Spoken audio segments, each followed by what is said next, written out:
Sony has just been sued for $7.9 billion and might have to pay out over 9 million players. The reason is quite unsettling, but it gets worse. They've been caught deleting TV shows, movies, and games that people were told they owned forever. And these aren't isolated incidents. They come from Sony's new strategy, the consequences of which could be massive.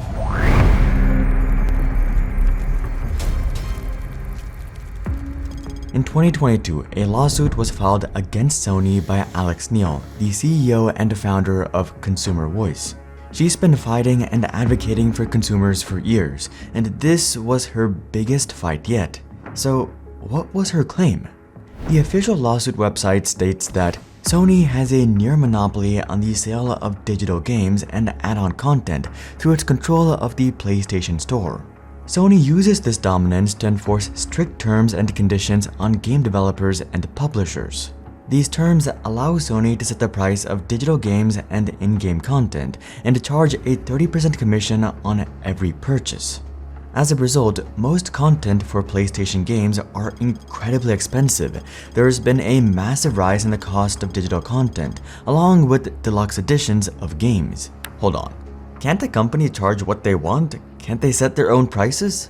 Well, most of the time, yes, but for such a giant company like Sony, it's a bit more complicated. The PlayStation Store is a marketplace for video games, one of the biggest in the world. Sony owns the platform, putting them in a position of power, similar to the iOS App Store and the Google Play Store. When a company has this much power, they can abuse it, which hurts the consumer. That's why there are laws to prevent this from happening. In Chapter 2 of the 1988 Competition Act, it states that a business in a dominant position cannot abuse their position. For example, they cannot limit production, charge different prices to different customers, and most of all, charge excessively high prices. This is a cornerstone of the lawsuit. Neill and her lawyers argued that Sony has abused its dominant position, that it has been unfairly charging its UK customers too much for digital games and in-game content purchased through the PlayStation Store.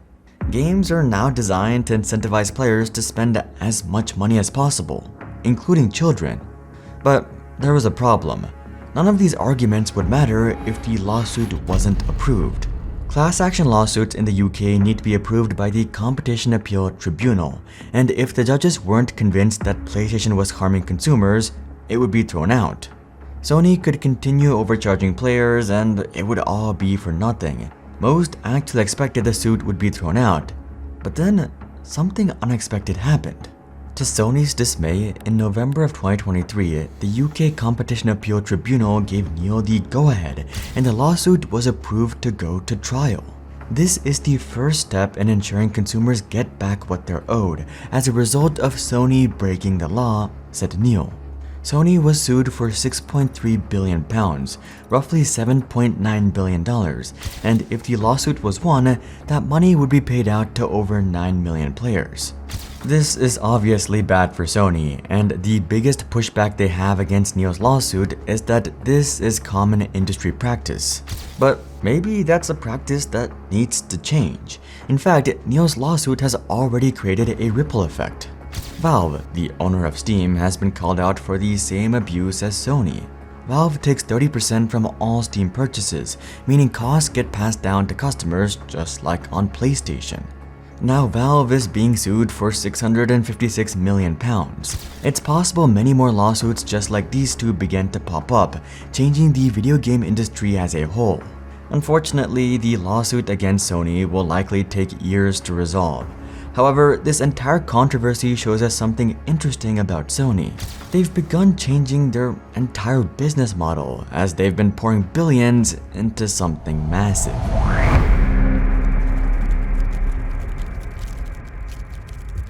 In 2023, PlayStation users received a strange email. As of 31st December 2023, due to our content licensing arrangements with content providers, you will no longer be able to watch any of your previously purchased Discovery content, and the content will be removed from your video library. These were hundreds of shows from the Discovery channel, shows which users had paid for. There was no apology, no reason, and Sony was sure to say, "We sincerely thank you for your continued support." This was unbelievable. Customers were under the impression that they owned these forever. These were some extremely popular shows too, including the iconic Mythbusters. People were justifiably furious. It's suspected that Sony's licenses and rights had expired, yet due to immense backlash from customers, it was forced to renegotiate for the rights to Discovery shows. Fans received word the shows they purchased would stay, but unfortunately, this isn't even the first time Sony's done something like this. In 2017, Sony acquired a platform called Funimation, paying $143 million for 95%. Up until now, Funimation sold DVDs of popular anime, including Dragon Ball Z and One Piece. They soon began offering a streaming service, but many users used it as a digital library. The DVDs they bought also came with a code, which gave customers the show in their digital library, apparently forever. If you didn't want to deal with physical DVDs, you could also just buy the show digitally. Many felt that Funimation was the perfect platform for anime. You could stream new anime, but more importantly, you had a permanent library of your favorite shows. Funimation was proud to advertise this as well. They said everywhere that you own this forever. But in 2021, Sony also acquired Funimation's main competitor, Crunchyroll. They planned to merge the two into a major anime platform, which made Funimation users naturally nervous. What would happen to their libraries? Well, they soon received their answer.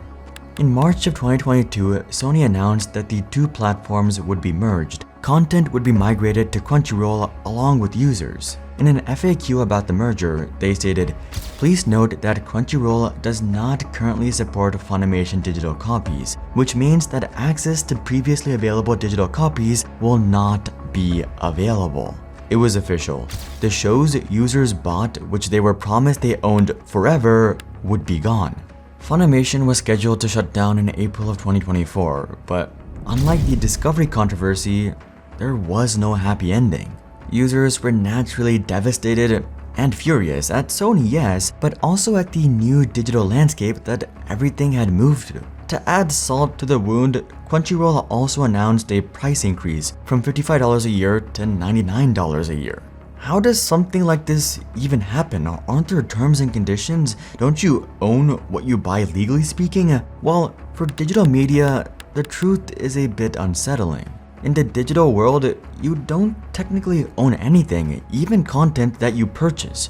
Companies carefully word their terms and conditions to state that you are buying a license to the content, not buying the content. And this affects more than just movies or TV. Video games have had this same issue for many years. The biggest platform, Steam, was just forced to change its messaging thanks to a new law, explicitly telling customers they are purchasing a license. Other publishers, like Ubisoft, have also faced similar controversies for pulling games customers apparently purchased for their libraries. As a consequence, many users have turned back to piracy, viewing it as a necessity and even a moral good compared to what conglomerates like Sony are doing. Others have turned back to physical media, DVDs, vinyls, and physical copies to ensure they always own the product. It's likely that new regulation is needed, as a lot of this is still rather new. Legislation may need to come in to protect customers who, despite purchasing a product, are still at the whim of giant companies. So why exactly has Sony been doing all of this? Well, as it turns out, all of these cases aren't isolated incidents. A recent announcement from Sony puts all of this into perspective.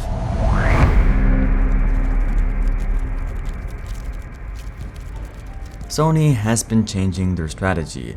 The company has been planning something massive. In early 2022, Sony acquired Crunchyroll, but this is far from their only acquisition. In fact, it's just one of many. In 2022 and 2023, they began to ramp up their investments substantially. In this period, along with Crunchyroll, they acquired Bungie, the company behind Destiny, who originally created Halo, and Pixelmondo, a visual effects company who worked on Game of Thrones, the Fast and Furious franchise, and The Mandalorian, just to name a few. These investments are worth billions, and they seem disconnected, but they're actually part of something much bigger. What is Sony building? Well, their 2024 strategy meeting shows us exactly what. Here, they revealed what they call the creative entertainment vision. Sony detailed that in 2021, they organized their entertainment businesses, music, games, and pictures into a group architecture. The reason? More integration between them. They can push their different IPs, be it anime, music, or video games, across their many platforms, and it paid off. They also revealed that these three entertainment businesses accounted for approximately 60% of the group's consolidated sales in 2023. Sony is now leaning even further into entertainment. It plans to accelerate these group synergies through their creative entertainment vision. This strategy has a lot of moving parts, but the most important is that Sony plans to continue maximizing the value of their IPs through a major new platform. In Section 6 of their strategy meeting, Sony states it is planning to develop an engagement platform for the Sony Group by deploying core functions based on the network infrastructure of PlayStation Network, which has established a robust network service. That's a lot of corporate speak, but it seems like they're basically just creating a single entertainment platform, connecting all of their services: PlayStation, Crunchyroll, Sony Music, Sony Pictures, and much more. They plan for customers to have a one user ID across all of these areas and integrated payments. This sounds like a larger vision than just a new Disney Plus or Netflix, as it spans multiple genres of entertainment, from TV shows and movies to video games, anime, and music. This cross-entertainment strategy also extends into their individual IPs, with plans to turn video game franchises into TV shows. One of the ways we are developing IP in our game business is through television and film adaptations. Since establishing PlayStation Productions in 2019, we have been engaging in adapting game IP into film and television content, enabling the IP to become a part of pop culture loved by an even wider audience, thereby creating a positive cycle that enhances its value. Sony states they have the hope of this platform being widely adopted across the entertainment industry as a common platform specialized for fan engagement. The main question, though, is what does this look like for customers? With Sony conglomerating all kinds of media into one source, they will have all the power, as monopolies tend to do. It will certainly give Sony more control and leverage, meaning better licenses and less cases of TV shows disappearing. But as we've seen in the past, it very likely could mean the opposite. They will set the terms and the price, and in situations like these, it usually means high prices and bad terms for users. We might see Sony push things further on the business side as well, charging higher commissions from third parties. Sony says they're building for the future, but their tactics have undermined consumer trust in the present. It's hard to say exactly what this platform will look like and whether it'll be a net positive or a net negative, but with Sony's track record, only time will tell. If you're interested in deeper dives, interviews with insiders, and exclusive tech analysis, you can sign up to our free weekly newsletter. Link is below. But until then, I'm Hari, and I'll see you guys on the next one.